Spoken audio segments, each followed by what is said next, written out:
Good morning, everybody, and welcome to another edition of Monday Motivations with me, Pastor Pete Pavelic. I hope you are having a great, wonderful, awesome, amazing day, and I hope you're going to have a great, wonderful, awesome, amazing week as well. Here's what I want to talk about today: victory, victory, victory, victory.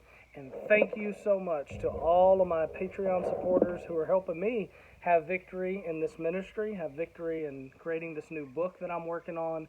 And again, I know I tell you guys thank you every week, but I really, really do appreciate you. If you are interested in becoming a part of our Patreon community, you can go over to the website down below, patreon.com/Pastor Pete, and find out more information there.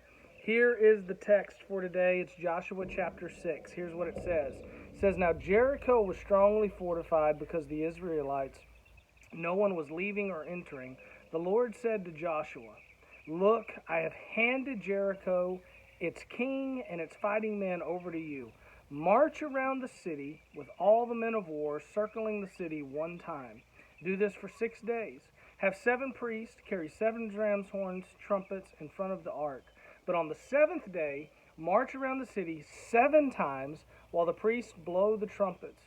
While there is a prolonged blast of the horn, and you hear it sound, have all the people give a mighty shout. Then the city wall will collapse, and the people will advance, each man straight ahead.'" Periodically, every couple of years, I take a group over to the Holy Land. We're going to be going again in 2021. If you are interested in doing that, you can contact me as well. It's a great trip. One of the places we go to is Jericho, this very place, and it's an amazing sight because you can still see remnants of this wall that have been uncovered by archaeologists, and it's just amazing to stand there and to think about what's happening. But it was one of the most unlikely victories of all time, if you're just talking about war or military campaigns. And I think there's 3 keys here that help the Israelites and help Joshua find victory that you and I can glean from as we ourselves are searching for victory in our marriage, our business, our finances, as we're searching for victory as parents, as we're searching for victory maybe for a ministry or a mission opportunity that we're a part of.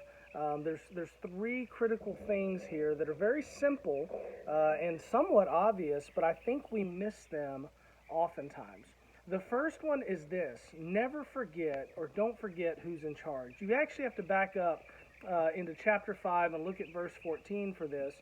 But in verse 13, somebody asked Joshua, "Are you for us or are you for our enemies?" And Joshua says, "Neither. I'm for the Lord. I am the commander of the Lord's army." Joshua didn't forget who was in charge. He remembered that this was not his battle, it was not his fight, it was the Lord's. And it was not his army. This was not his, these were not his people. These were the Lord's people. And so I think it is imperative for us, if we're looking for victory, we have to remember who's in charge. It's not us, it's the Lord. So that's step 1. If you want to have victory in your life, remember who is in charge. The second one is don't be surprised. Now, what do I mean by that? What I mean by that is don't be surprised if the Lord tries to do something in a little bit different way than you're used to. This text, if you go on and read it, it's amazing. I mean, we're talking about defeating a city, one of the most fortified cities in the world at the time, defeating it with blast of a trumpet and shouts of people, marching around the city one time every day, and then on the 7th day going around it 7 times. It just doesn't make any sense. I mean, God doesn't talk about artillery or building siege weapons or just starving them out or anything like that. He brings this victory about in the most strange ways.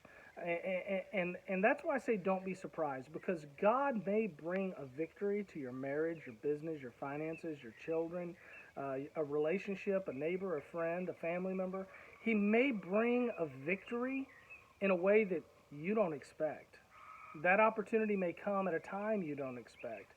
God may call you to do something to achieve this victory that seems very strange, very out of the ordinary, and very unlikely to succeed. But you've got to remember who's in charge, and you've got to follow his lead, and you've got to do whatever he tells you to do. Don't be surprised if you want to have victory. Do what God tells you to do. And then here's the third and the final one. Don't quit. You cannot quit. You cannot give up. I often think, what would have happened if they would have stopped one lap short on that seventh day?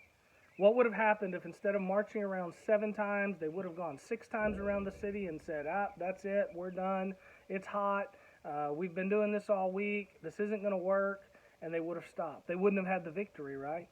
I wonder how many husbands and wives have stopped one lap short. I wonder how many moms and dads have stopped one lap short with their kids.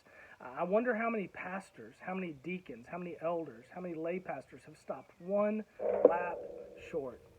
Listen, you can't quit. You can't stop. If you want to have the victory, you've got to remember who's in charge.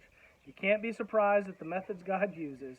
And you cannot stop. You cannot quit. You cannot give up. Don't stop one lap short. Don't be that guy. Don't be that gal. Keep on going. Press into the Lord.